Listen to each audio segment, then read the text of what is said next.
kayo. Meron kasi akong napanood o nakitang simpleng merienda para sa saging na saba. Tama naman, ako may biniling saging na saba, guys.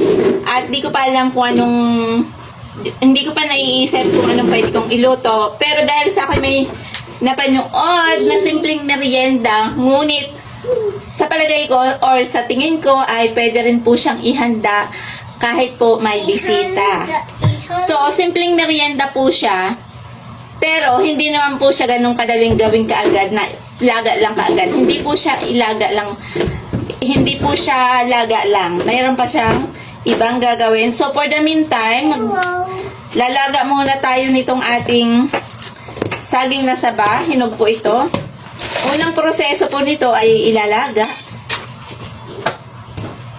Ilalaga po bago po yung mga kasunod na proseso. Lalagyan po natin ng tubig.